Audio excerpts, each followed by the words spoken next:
गोवर्धन परिक्रमा के दौरान 10-11 किलोमीटर के बाद थकान भारी महसूस होने लगती है, लेकिन वृंदावन मथुरा क्षेत्र की सीरीज़ के नए वीडियो में आपका स्वागत है। इस वीडियो में हम बात करने वाले हैं गोवर्धन परिक्रमा के बारे में।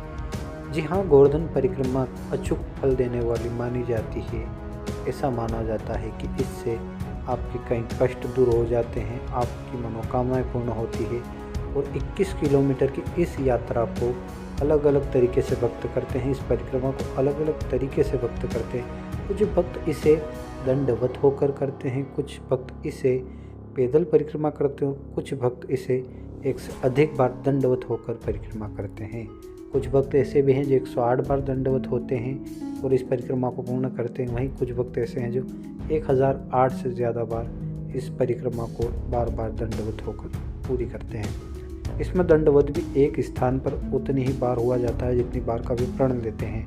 फिर उससे आगे तभी बढ़ते हैं जब अपने प्रण के अनुसार वे वहाँ पर दंडवत हो जाते हैं। इस तरह इस परिक्रमा को अलग अलग तरीके से भक्त करते हैं। यहाँ पर यह कहना ज़्यादा ज़रूरी है कि यदि भक्त अपने जीवन के कई वर्ष इस परिक्रमा में बिता देते हैं तो इससे ये भी पता चलता है कि कहीं ना कहीं उनके जीवन में कुछ न कुछ ऐसा अनुभव उनका रहा है या कुछ न कुछ तो उनके साथ ऐसा बड़े स्तर पर परिवर्तन हुआ है जो उनके जीवन के 21 वर्ष 22 वर्ष तक इस परिक्रमा में वे बिताने को तैयार है। क्योंकि साधारण व्यक्ति ये करेगा, ये सामान्य बुद्धि से परे है। कुछ न कुछ तो जीवन में उनके बड़ा बदलाव हुआ है या कुछ न कुछ कृष्ण भक्ति का असर उन पर ऐसा हुआ है कि वो जीवन की बड़ा समय जो है वो इस क्षेत्र में देने को तैयार है। अब यदि बात करें परिक्रमा की, तो हमने भी ये परिक्रमा की है और 21 किलोमीटर की इस परिक्रमा को हमने किया है। इस परिक्रमा को खैर हमने पैदल किया था। इस बीच में आपको कई सारे स्थान देखने को मिलते हैं।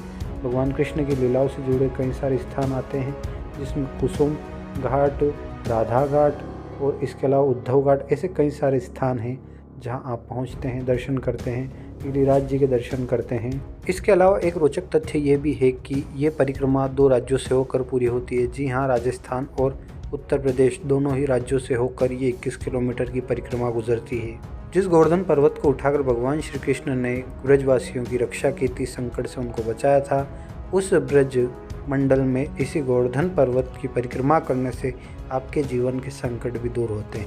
गिरिराज धरण के मंदिर के समीप से ही परिक्रमा की शुरुआत होती है और 21 किलोमीटर की परिक्रमा पुनः आप यहाँ पर आकर ख़त्म कर सकते हैं।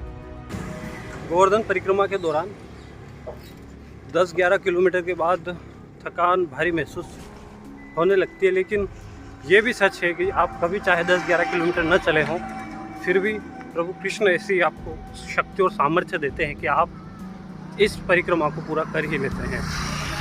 गर्मी चूँकि बढ़ चुकी है और अब रेत भी गर्म है, सड़क भी गर्म है, ऐसे में इतना आसान होता नहीं है। आप जब इस यात्रा को करते हैं, परिक्रमा को करते हैं, तो पैदल परिक्रमा का भाई साहब अलग ही आनंद है। और यहाँ पर तो लोग दंडवत परिक्रमा भी कर रहे हैं। क्योंकि गर्मी ज़्यादा हो गई है, इस वजह से मैंने टी-शर्ट को कंधों पे उठा लिया है। लेकिन ये है कि जितना तनाव आप लेकर चलते हैं वो सब दूर हो जाता है। कुछ क्षण के लिए आप वाकई में एक असीम शांति का अनुभव करते हैं। और यदि आपने कभी गोवर्धन परिक्रमा नहीं की है तो मैं आपको सुझाव देता हूँ कि अवश्य करें। भगवान कृष्ण की इस ब्रज क्षेत्र में आप आपके जीवन की समस्त समस्याओं तनावों को यहीं इनके चरणों में छोड़कर चले जाएंगे और जिस आनंद की और जिस आत्म शांति की आपको अनुभूति होगी वो बहुत दिव्य है, शब्दों में उसका बखान नहीं किया जा सकता। इसके साथ ही साथ आप यदि यहाँ आएंगे और इस परिक्रमा को करेंगे तभी आपको महसूस होगा कि मैं क्या आपको एक्सप्लेन करना चाहता था कि उसे शब्दों में बयां कर पाना अत्यधिक कठिन है।